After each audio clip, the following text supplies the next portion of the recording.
할렐루야, 예수님의 사랑으로 성도 여러분을 사랑합니다. 학자들에 따르면 바울은 고린도 교회에 4번 편지를 보냈다고 합니다. 그 중에서 첫 번째 편지가 고린도 전서이고 오늘부터 함께 나눌 고린도후서는 마지막 4번째 편지입니다. 다른 두 통의 편지는 전해지지 않았고요. 이처럼 여러 번 편지를 보낸 것은 그만큼 그가 고린도 교회에 애정을 가지고 있음을 알려주는 반증이기도 합니다. 또한 첫 번째 편지에서는 고린도 교회에 만연한 여러 문제점을 지적하고 해결책을 제시했지만 고린도후서에서는 그들을 격려하고 칭찬하는 내용이 많이 포함되어 있는 걸 보니 고린도 교회의 여러 문제가 해소되었음을 알 수 있습니다. 그러나 그럼에도 불구하고 당시 고린도 교회를 포함한 모든 교회는 큰 위험과 고난 중에 있었습니다. 코로나19 바이러스가 온날에 퍼지면서 항상 모여서 예배드리는 교회가 집중적인 견제를 받게 되었습니다. 왜 이렇게까지 방역 지침을 잘 지키고 최선을 다하는 교회의 모든 책임을 전가하려 하는가 라는 의심이 들기도 합니다. 하지만 초대교회가 겪는 고난에 비해서는 오히려 하나님께 감사할 지경입니다. 사도행전 이후 초대교회의 상황을 기록한 신약 성경들을 깊이 묵상하며 보면 그들이 믿음을 지키고 복음을 전한 것은 사람이 할 수 있는 일이 아니었습니다.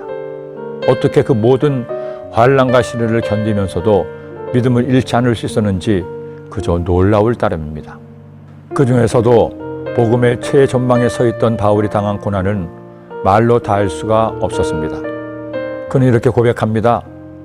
형제들아, 우리가 아시아에서 당한 환난을 너희가 모르기를 원하지 아니하노니 힘에 겹도록 심한 고난을 당하여 살 소망까지 끊어지고 우리는 우리 자신이 사형 선고를 받은 줄 알았으니 복음을 전하고 주님을 위해 사는 것이 너무나 고통스러워 사형 선고를 받은 것 같았다고 고백합니다. 한마디로 죽을 만큼 힘들었다는 겁니다. 걸핏하면 두들겨 맞았습니다. 분명히 하나님을 위해 충성했는데 내 뜻대로 되는 일은 없고 더 큰 시련과 고난이 다가왔습니다. 이쯤 되면 낙심하고 절망해야 하는 것 아닐까요? 그런데 바울은 그 고난의 이유를 이처럼 설명하고 있습니다. 이는 우리로 자기를 의지하지 말고 오직 죽은 자를 다시 살리시는 하나님만 의지하게 하심이라. 살다 보면 열심히 주님을 섬기고 충성함에도 고난과 환난을 만날 때가 있습니다.